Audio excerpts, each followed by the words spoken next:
opportunity to thank all of you for being here.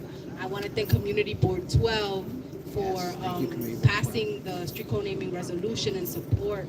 I want to thank Edith's family, her brother, sisters-in-law, nieces, nephews, friends, advocates, all of you who have always remembered Edith. You know, we're going to hear some of the personal stories as well that made Edith who she was. So thank you for allowing me the honor of remembering Edith and memorializing her today. We are excited that you all have joined us. I want to recognize that we've also been joined by my wonderful colleague in the council, Gail Brewer, our Manhattan Borough President, Mark Levine, so many members of the community that I love and respect. We also have with us the office of Assemblymember Manny De Los Santos is here.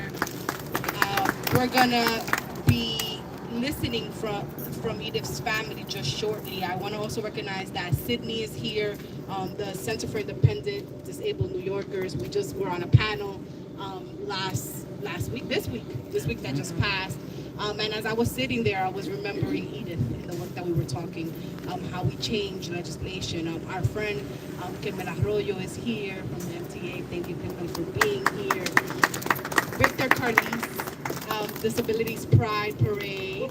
This is Disabilities Pride Month, and thank you. We are honored that you're here, remembering your friend Edith as well. To my staff who's here, that helps us to put all of this together, I want to especially shout out Kiana Diaz, who's my legislative, my deputy chief of staff legislative person, and Fred Net Familia, who's here as well, my communications person. So with that, I have the honor and the privilege of introducing you all to Edith Prentiss, who is Edith's niece, but not only her niece, her favorite niece. Yes.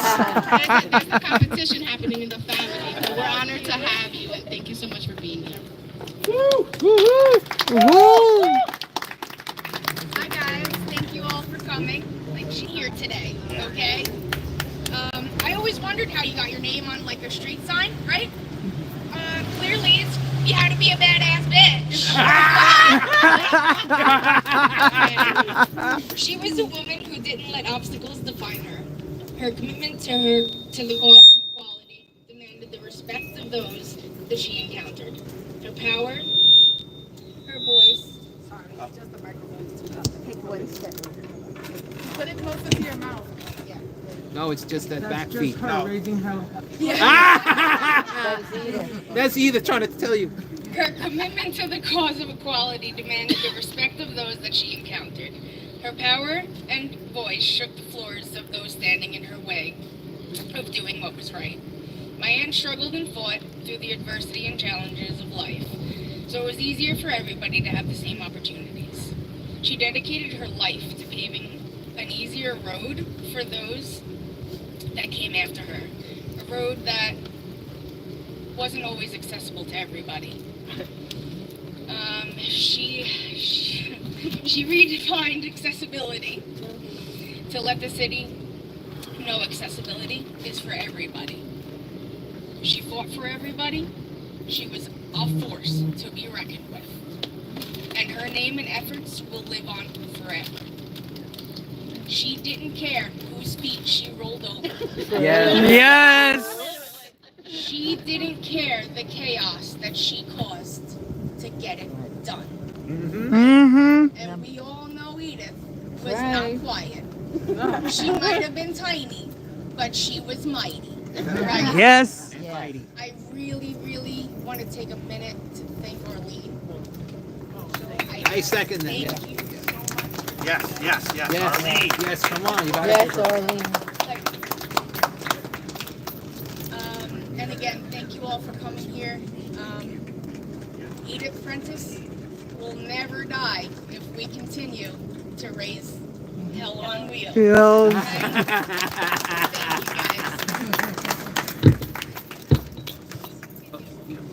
Thank you, Brittany, and I agree with you. Edith was a bad Mama Jama. Let me call up my distinguished colleague, Gail Brewer. Yeah. Yeah, girl. Thank you very much, Carmen. And I join all of you in saying she's here. I'm scared to death of Edith Prentiss. She's gonna appear. And the first thing I'm nervous about is, of course, I think that the doors to the Time Warner Center are still too heavy. And she would call me when she was there and say, Gail, fix these doors. I'm gonna go by later and see. The second issue, she was brilliant. Edith had an intellect. She was well read. She was well versed. She had incredible knowledge. The New York Times article talked about the straw story. That was hysterical because you would go to a hearing, you think you're doing the right thing, and then Edith would pop up and say, no. Yeah. And I love because she hated some people, I hated the same people. And she would listen. She would listen. She loved Victor. She loved Victor. Yes, she did. And so it was a constant either laughing, crying, or advocacy. You didn't know what day you would be in with her. So she is powerful. She's powerful forever. Not many people can say that. It was because she was loyal to the cause. She was incredibly good at finding the nuances that would really help people who are disabled, not just the big policy issues. Obviously, taxis, she was responsible, along with you and Joe and others, on making sure that Taxis for All was something really serious and a real policy change. But there were so many other places where she went and figured out what was the way that would be best for those who needed the support in terms of the disabled community. I just loved her to death, and I think we all did, even though we were like, uh-oh, here she comes. Right. And I loved at Board 12, she took everybody on. And it was always a pleasure and an honor to reappoint her. She said, I don't know if I want to do that. Oh, yes, you do, Edith. You have to stay. Please, please. So I'm just joining. I'm so happy to be here. I'm so glad that Carmen and Community Board 12 made this happen. I will tell you one thing that I've done is we have a law now that says everybody's name who is up on these streets will be on a city website forever, so that you'll know when you look up who this person is. We know who she is, but we're going to actually tag it to the Google Maps, so it'll be something that people can know forever. And we all will be proud to walk by this block, thinking of Edith, but thinking of her every single day. We have to keep working for her causes. Thank you so much. And hopefully, in remembering Edith, we can also inspire other New Yorkers to take up the mantle and continue that fight. I want to bring up an ally, a friend. I heard someone call him a legend. I think he's a badass as well. Victor Calise, Disabilities Pride Parade. Come on down, and thank you so much for being here.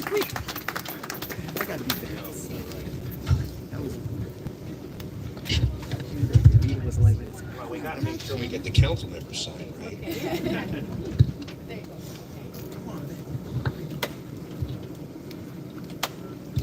What a day. Who's got some Edith energy? Come on. Edith energy? Who has Edith energy? That's what I like to see. First of all, I want to thank all the council members, borough presidents for being here today. I really appreciate all the support around Edith. And if I think about Edith, there's so many things that are going through my mind. And I think it's one of the first times that I got a call from Andrew. And he told me about the passing of Edith that night. And Andrew and I were on the phone all day to make sure that she was carried out with love and respect. And Andrew, I feel it. I remember that night well. And I was really emotional that night. And I remember, like, I didn't know what to do. And I started to write, and I'm not a big writer, but I have a whole thing about Edith and how wonderful she is and the things that she accomplished. And there's so many stories around Edith. And if Edith didn't yell at you, you were not worth it. See, everyone's laughing. That means she yelled at all of you. So all the right Yeah. Yes. And, you know, we talked about Edith loved me. That didn't really start from the beginning. That's nice. I had to earn her respect. I had to show her what I was going to do to advance the rights of New Yorkers with disabilities. And it wasn't just New Yorkers in New York City. She knew every issue from the top of the state to the bottom of the state. Yes, sir. She knew everything about Medicare and Medicaid. She knew everything about housing. She schooled me on everything. And if we think about the initiatives when I was in office, when I was commissioner, about the things that we accomplished, it was because of Edith. Edith was in my ear every step of the way, every roll of the way, right? We talked about accessible voting, and we did a campaign for accessible voting. That was Edith, right? We talked about accessible taxis, and when we got it done, that was Edith. When we talked about pushing zoning for accessibility, that was Edith. When we talked about Disability Pride Parade, that was Edith. Edith came into my office, and her and I had a conversation. I said, I want to make this the biggest thing that we can ever do. And she goes, well, there's someone doing a parade, and you should do a parade, Victor. And lo and behold, we did a parade. Right? That should be called the Edith Prentiss Parade, right? And I believe that's happening tomorrow, from what I understand, right? And at the first year when we did it, we had 3,000 people. The second year was 5,000 people. The last year before COVID was 8,000 people. That was the biggest disability pride parade in the world, and that is all because of Edith. And there's so many different stories that you can tell. And I got a couple that I'm just going to go through. I remember when we were doing the bridge for the High Bridge, right, over here, and we had to, Mike Bloomberg came out, and he was talking about the ribbon cutting to construction, and it wasn't accessible. And then all of a sudden, they cut the ribbon, and Mike Bloomberg ended up walking over the bridge that wasn't accessible yet, right? And Edith threw a fit. And she was yelling at Mike Bloomberg, the mayor of New York City, and all the parks people, and she would not let it go because it wasn't equitable, right? You didn't have the equity. If someone is going to walk over there, you got to make sure it's accessible to people with disabilities. And she held everybody accountable. Everybody, including myself. I would not have been the commissioner that I was if it wasn't for Edith Prentiss and our office because of Edith Prentiss. We talk about that straw bill. I'm pretty sure Edith would call me up on making straws accessible, how she choked on a straw, and and then Edward ended up working with Edith. I was like, I don't want any part of this. And we got a straw bill done, right? And it just goes on and on and on. And I think I'll leave you with this. And many people have heard me tell this story before, but I'm a new pup on the block, and I decide I'm going to ride the subway. Right? My train becomes accessible up at 96th Street and Broadway. Hop on the train, and I'm going downtown. And all of a sudden, I get to 42nd Street.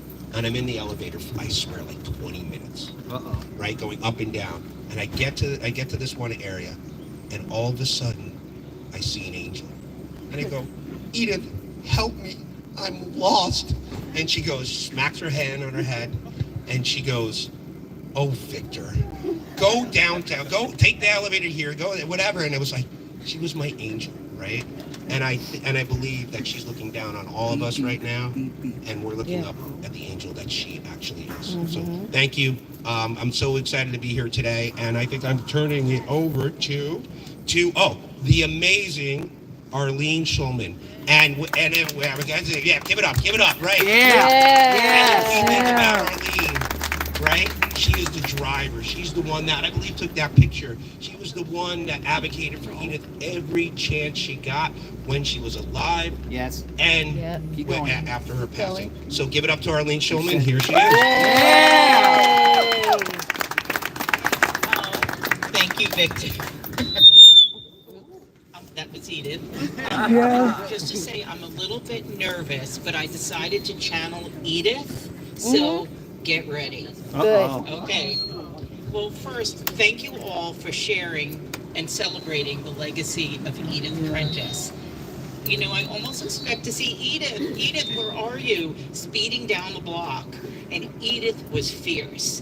If you lived in her world, you'd know why. The same battles every single day. As you can see, we're on Overlook Terrace. Edith was determined that people with disabilities not be overlooked. She lived, worked, and served with the people of Washington Heights, Inwood, and beyond for over 40 years. Edith, sister, aunt, friend, cousin, colleague, sister-in-law, neighbor, taught us how to see the world in a very different way. We served together on the community board and we were friends for quite a few years. Edith was relentless in making the city better. She educated us on how much an impact just one step can be. One step meant that Edith could not enter a restaurant. If subway elevators were out of service and taxis not built for wheelchairs, how is Edith supposed to get home? Lights out in front of the 34th precinct? How could Edith find her way in the dark? I have to read, otherwise I'll be talking about my neighbor's cats in like 2 minutes, so forgive me. Wheelchair accessible restrooms and businesses filled with mops and chairs. So what was Edith supposed to do? Supermarket aisles clogged with boxes and merchandise, too narrow for her to wheel through. How could Edith do her shopping like the rest of us? And if doors were too heavy to pull open, how is Edith supposed to enter? Like many of us, Edith was a foodie. She loved to try new eateries and rattle off names of spices and dishes and the latest cut of meat she had purchased. You would never go hungry when you were out with Edith, believe me. Oh, yeah. That's true. But all it took was one step, a too short ramp, a tall table, or a tight space. That meant we had to go elsewhere. People often underestimated Edith. She hated being ignored. You all know that. Yes. But Edith had extensive notes, and she recalled events, testimonies, and promises. You could not hide from Edith. She kept coming at you with information, and she was almost always the most intelligent person in the room. She could see through everything and everyone. Edith would wait her turn to speak. The little hand would raise, excuse me, excuse me. And she had us. And then she'd roll her eyes and snort when giving a recap of meetings, but she kept on. Edith Prentiss, hell on wheels. I remember telling her that, and she said, with a little laugh, hell? Bitch on wheels. That was Edith. Now, Edith was a social worker by trade, a friend by heart. If you needed medical advice, you called Edith. If you had a question about city politics or people with disabilities, Edith knew everyone. She loved kids, and she loved being useful. When we sat across from each other, we were just two women talking. I forgot that Edith was disabled. It was a label. We were just two women, but she could never forget the world around her. I crossed some things out. That's okay. I'm winding up. So it is up to us to carry on Edith's mission of making the city more accessible. Ask yourself, what can you do? You can start by giving up your seat to someone with a cane or a walker or crutches. Advocate. Hold your events at accessible spaces. Start a conversation and hire people with disabilities. You'll be the better person for it. We look forward to hearing from our elected officials, not necessarily today, about the concrete plans about making New York City, her city, our city, your city, more accessible and kinder as we carry forth her legacy of not being overlooked. If Edith were here, she would ask, Edith would demand, All of us what to are do you the doing same. to carry out my work to make New York City more accessible for all of us? Thank you. And I want to take a moment, Arlene, also to thank you for pouring your heart and soul into this as well. Second that. There were many calls to Second. plan this, and we're so so grateful Yes. to you. Thank you so much, Arlene, for all you Yeah. did from the bottom of our hearts. Thank you, Edith, as well. I did recognize Community Board 12 when I was talking, but a few members of Community Board 12 have joined us, so I wanted to recognize Jim Berlin, who's here, Steve Simon, who's here, Mary Anderson, who's here. Any other Community Board 12? So Community Board 12 has a special place and was a special significance for Edith. We all knew her. She held everyone accountable, as we already heard. But she spent a lot of hours with these folks, and so we wanted to make sure to recognize you all. We've also been joined by Assemblymember Al Taylor, who's here. Hi, Al. Thank you for being here. And also 504 Democratic Club President Mike Schweinsberg. Did I mess it up? No, you got it. Okay.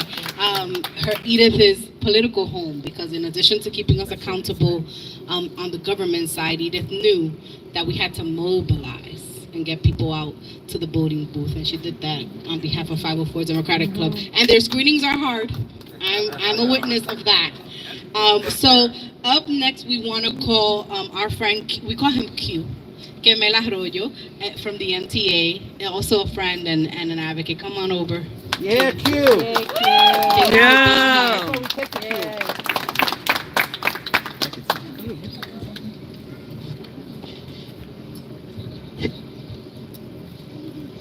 Thank you all so much for being here. This is a beautiful day, and it's such a great way for us to remember our friend Edith. I joined government when was it, Victor? 2014, when Polly Trottenberg came here to New York and got me out of finance. And my friend and mentor, Victor Calisi, had been calling me for 2 years already, saying, Q, we need bright young people with disabilities in city government. And for many reasons, I was in the private sector. I'd say, cool, match my salary, and he'd hang up on me. But when I did finally come over, he said to me, listen, there's one person you have to meet and do everything she says. If you want to be successful in government, listen to Edith and give her everything she asks for. Otherwise, you're gonna fail. So thank you, Victor, for those words of encouragement, advice, and I'm so glad that I heeded those advice. Listen, I come from Washington Heights, so Edith wasn't only an advocate, an ally, she was a friend to me, and we'd have a lot of fun going to Wendy's for their baked potatoes that she loved so much, going to Bono for Italian food here in Washington Heights. But what so many people forget is that advocacy is hard. The work of an advocate is tireless, because for so many of us, it's not a soundbite. These words that we put out there are very personal, because we are impacted when the bus doesn't stop for us, when a bus doesn't curve. We are personally impacted when we can't take the train and we see everybody else going up and downstairs, going about their lives, while we're told to wait for our time. Well, our time is now. And I want to thank Edith for her advocacy to push so much that's happened in the city, and that continues to happen. It was Edith's advocacy and tireless work that helped us secure $7.5 billion to ensure that every intersection in New York is made accessible to everyone. Yes. And that work continued, right? When I was doubting coming to the MTA, it was Edith who said, fuck them. Take the job. Do what needs to be done. It was Edith who wrote me a letter of recommendation to take this job, where now, because of her advocacy and all that she pushed for, we now have $30 billion to make New York State accessible for everyone. Yes. And that work continues right up the street. Edith would be very happy to see a fully accessible, thank you, Chris, 181st Street. This would be her home station that she could ride around. And she was right to say that access to independence and access to transportation is a right that every New Yorker and tourist should have. We pay taxes, and Edith was not shy to remind our elected officials that they need to do better. Because accessibility is not just for the 1 million New Yorkers with disabilities. Accessibility is universal. It's for our aging New Yorkers, to whom we want to say, forget the Carolinas and forget Florida. Age in place in the communities that you help build. Age in place with your loved ones. And that's what Edith advocated for and fought so hard for. So I want to believe that we continue to do right by her for pushing this agenda. And we continue to say, welcome. It's not enough. We want more. You know? We want more because we deserve more, because our tax dollars are worth everybody else's tax dollars. And she used to say what Victor used to say, I may be disabled, but my money is not. And I'm going to invest my money where I am welcome, where I can be a whole person, and where I'm not going to be ignored. So thank you all for being here. Thank you for including me. This is so worthy. And thank you, Councilwoman, for making this happen. Thank you, Q. And in reminding us of Edith's fierceness. You know, if we didn't listen, she would just sue. Yeah. Yep. To get her way, and she did, and she was successful at that too, might I add, because I think Gail said it, but Edith was brilliant. She had a brilliant mind, and we honor that today as well. Up next, her friend Christopher Greif is here. Yay. And also, Chris was very excited about this co-naming, and he was like, Carmen, we gotta get this done, and we gotta do it right. So I'm grateful that I'm guilty as charged. Because there's one thing I was getting everyone saying, when are we going to have it? When are we going to have it? I told them, it's going to happen. First, one thing, good morning, well, it's almost good morning / good afternoon, everyone. As Q mentioned, there was one thing, Edith and I, we were both on the New York City Transit Riders Council member, and I want to say one thing that Edith and I always had some fun on the trains. When we had the 42nd Street shuttle, some of the stations weren't fully accessible, but Edith still go through. And she always wants to do it like the Olympics. So, I always have to go outside the platform. She's ready to go the full speed, high wheel, jumped in the air, and then she asked this one question: how did I do? And I said 10.0, shot perfectly. And I got to tell you something. We have someone else actually copying her right now, which Q and I already explained. I explained this to Q. It's actually Kalia, who unfortunately couldn't be with us today. But she's been actually doing the little backwards high wheeling now. I'm seeing she's doing. But you know what? It was a good thing. But as you know, Edith and I have been working together on the Transit Riders Council, and she was on ACTA, Q, when Alex and you were there. And one thing we did for it was the station behind us, 181st Street. The day that Alex told her, what do you think about 181st? Her mouth was open. There was no oxygen. I had to check her pulse, and she said, what you doing? You didn't breathe for 3 minutes. We want to know, are you breathing? So last year, we got the elevator opened. And as you go down there right now, it smells lemony fresh. Yes, thank you. Right now. Thank you. But the ramp is actually fixed, so because it's not going like straight down like you're going 100 miles an hour. It's going up and down, zig-zag. So as a promise, and I will keep this promise, I fought to make sure I kept this sign for the family, because this was Edith's project at 181st Street. And the reason I said this, it wasn't easy. Guys, give me a second. Let me finish my sentence. Thank you. This is a sign because Edith fought because she was getting sick and tired taking the elevator up to Fordham, Washington to go to 175 station, which finally is being renovated. Thank God. Thank you, Q. Because he knows I was going to, excuse me, I'm going to use this word as Edith said, bitching on him, as Edith said, because as Edith was saying, Q, we got to get it done. I'm getting sick and tired of that elevator always breaking down. And I can do her voice very carefully. So all I'm going to say is to everyone, don't start with her up there. If you mess with her elevator, she's coming for you. So I want to give this to the family because a promise is made and a promise was kept. If I didn't keep this promise, she will. Say it, Jason. Say it. She will come down for us. Thank you. See, he said it better for me. So I want to give this to the family, and I want to thank everyone who's here and who's watching. Edith will be with us, and I will still be with Edith. As her brother mentioned to me last time we were at 175, you call me Edith Prentiss 2.0. I want to make that clear. You don't know when I'm going to be around, and you don't want me to act like I just did, because I can use the letters on the train letters. This is for you guys. And don't worry, my mother has the Ziploc bag that came from Walmart. No. Well, either way, it's still coming in the same stores, but I want to thank you because we are still going to continue, and all of us will still continue gaining those accessible stations. Even I have to, sorry, Q, if you're here, whatever color hair you have now, I'm still going to advocate for every station. Thank you, everyone, and thank you, guys.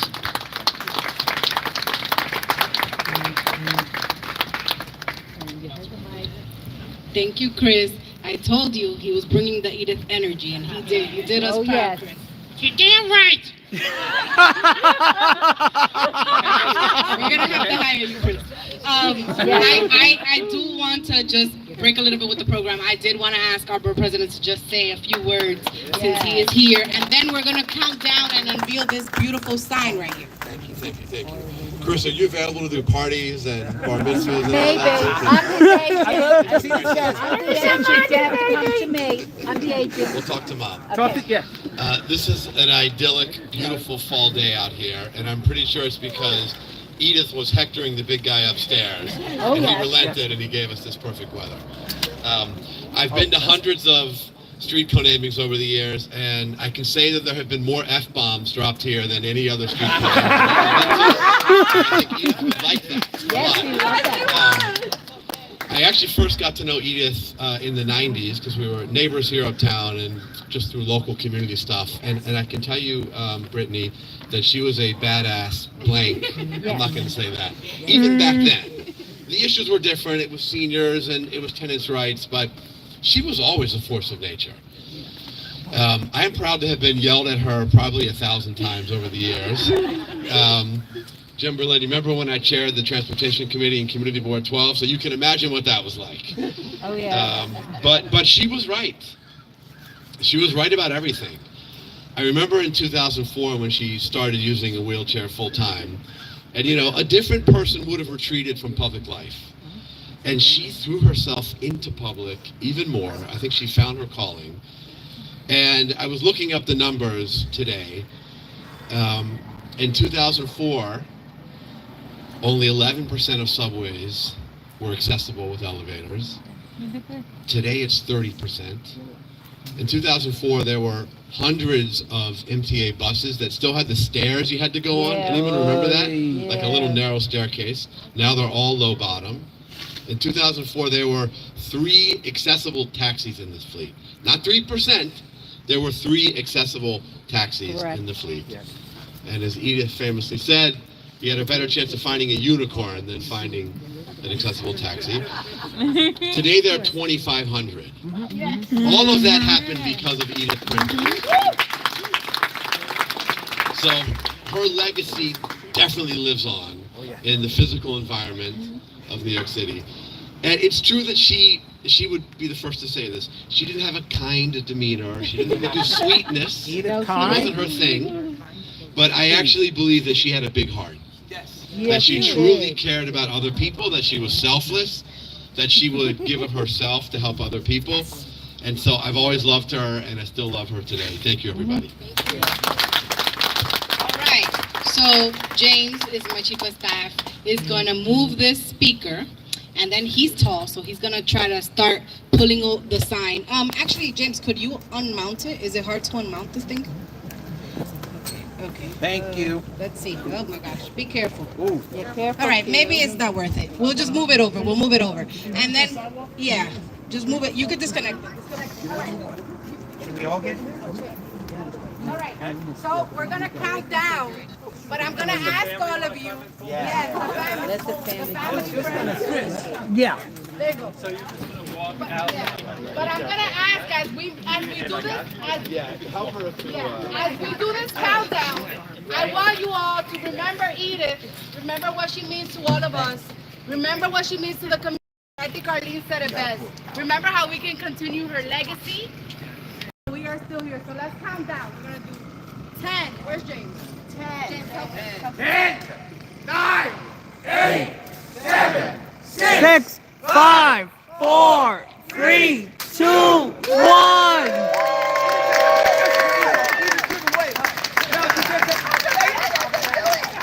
going to ask her family to come over, her friends, all of you come here. We have a special gift. A gift time for you all to take and remember Edith, remember her work, and remember how much this community loves you all. Long live Edith! I didn't hear what you said. Long live Edith! Turn around, everyone. Photo op. Yes, photo op. Come on over, come on over. Come on. Well, let me do this. Are you going to do one second? Yeah. So I'm going to do this, right? I'm going to do this. Hold on, I got to get a selfie in there. All right, get in this one. Come on, everyone. I think we got to get everyone in this. Come on, Dustin, get in. We can do this. Dustin, yeah. Get in, Crystal, get in. Edward, get in. Come on. Sandy, get in. Sandy, oh, there she is. I was going to say, where is she? You hiding? Crystal, yeah, pull it away. Not sure. No, I got you. We're not there yet. We got to get everyone. I'm holding her so she doesn't escape. Christopher, right. I'm right here. Get your mom. Get over here. Back on up, Crystal. Q, I'm holding Eileen for dear life. We're out of space here. I mean, I'm sorry.